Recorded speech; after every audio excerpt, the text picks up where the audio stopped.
Bonjour, alors ma première vidéo sur YouTube, parce que j'ai estimé que c'était mon devoir de la faire, parce que j'en ai pas trouvé, j'ai pas trouvé de vidéo en français pour qui parlait de ce produit, donc du moins du reste du produit. Donc ceci, c'est un frein de bouche, un muzzle brake. Pardonnez mon accent anglais très moche. Alors ceci est un frein de bouche que j'ai commandé sur un site chinois. Donc Wish, AliExpress, tout ça, tous ces sites-là. Donc je me suis dit, trouvant pas de site, de vidéos ou d'avis sur ces fameux freins de bouche qu'on trouve pour la maudite somme de 20 euros livrés, je me suis dit, waouh, la bonne affaire.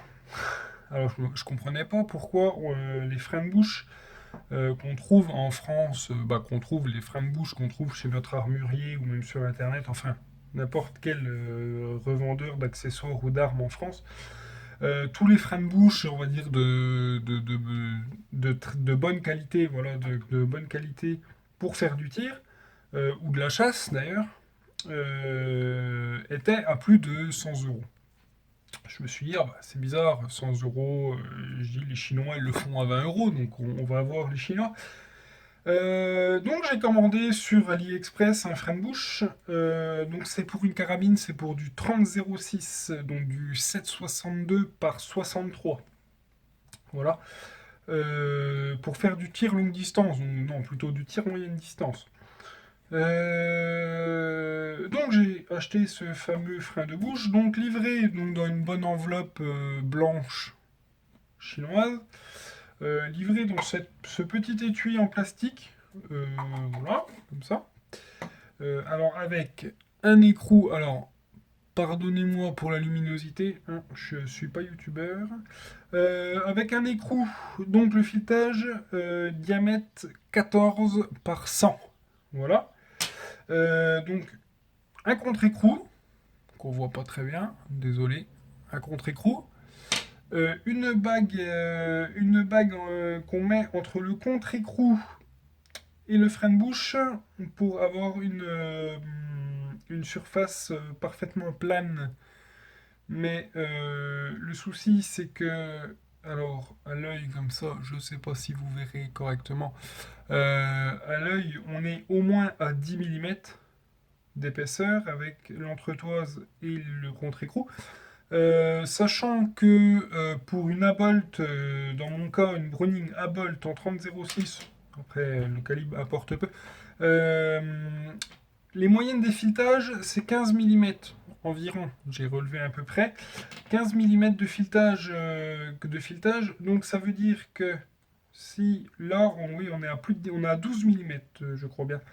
Euh, Si vous mettez 12 mm d'entretoise de contre-écrou, il ne vous reste plus que 3 mm pour fixer votre frein de bouche. Tandis, il n'y a rien. Ça fait deux tours et ça voilà. Donc, moi pour le monter, j'ai juste mis le contre-écrou, le frein de bouche. Je l'ai voilà, je l'ai mis en position haute. Il y a des trous au-dessus, des magnifiques trous qui servent à rien. Pour qu'il y ait le maximum de portance plate et sur le filetage surtout que ça tienne bien, quoi, que ce soit à peu près axé au canon. Donc voilà, donc j'ai reçu le frein de bouche commandé en 7,62. Donc à l'arrivée du produit, j'ai essayé le filetage. J'avais quand même des gros doutes au niveau du filetage. Bon, les Chinois savent faire des filetages, c'est déjà pas mal. Ils vissaient sur le canon, sur le filetage du canon, donc M14 par 100 ou par 1 comme vous voulez. Donc à ma prise de cote, tout me semblait bien jusqu'au moment où j'ai pris le diamètre de passage de la balle, de l'ogive. J'étais à 5,60. Donc autant dire du 5,56 ou du 223. Donc j'avais commandé, moi pour du 7,62, Donc autant dire que quelqu'un qui ne se fie pas, il met ça au bout de la carabine, il éclate. Bon, dans tous les cas, de toute façon, il éclate. Donc j'ai pris soin de le mettre dans un tour. Je l'ai passé donc dans un tour pour que ce soit un tour de... J'ai perdu le mot, ça me reviendra. Un tour pour le repercer donc à 8 mm pour avoir une marge. J'aurais pu le repercer à 8,2, c'est vrai. Il n'y avait pas l'outil. Donc je l'ai repercé à 8. Je l'ai mis au bout de la carabine. Première balle. 3 morceaux. Retrouvés. Pas, voilà, il y avait pas... Il en manque 2, ils n'ont jamais été retrouvés. Donc c'est surtout pour vous informer que bon, voilà. Au niveau du produit, bon, on est sur de l'aluminium basique. Hein, c'est de l'aluminium, quoi. Voilà. Euh, Sinon, c'est de la daube. Voilà, c'est hyper dangereux. C'est voilà, donc moi j'ai essayé ça avec avec des lunettes de protection, tout ce qui va bien. Il y avait personne autour de moi parce que bon, on se doutait un peu tous de la frotter, comme on dirait. Donc voilà, c'est pour vous avertir, hein, c'est très bien pour de l'airsoft.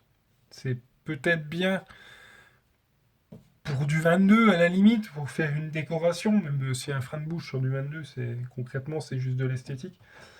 Mais sinon, plus gros calibre, ça va pas du tout, quoi. Browning vend des freins de bouche à 140 euros, c'est pas pour rien. Donc voilà, le test est fait, alors faut pas acheter ça. Voilà. Conservez vos 20 euros, allez achetez-vous une boîte de mun avec, ce sera bien mieux. Ou mettez-les dans. Rajoutez-les dans les 100 euros pour vous acheter un vrai frein de bouche de qualité et qui fasse le boulot. Parce qu'un frein de bouche, c'est fait pour limiter le recul. Je pense que c'est toujours bien de le rappeler. Voilà. Un petit peu d'esthétique aussi, c'est toujours beau, ça amène un peu une gueule autre à la carabine. Donc voilà, euh, petite vidéo, donc comme je l'ai dit, je suis pas youtubeur, donc excusez-moi hein, pour l'éclairage, le son, c'est enregistré avec un portable. Et ben écoutez, je vous remercie, si j'ai pu vous aider, j'en suis ravi, puis ben je vous souhaite un bon tir et sportivement.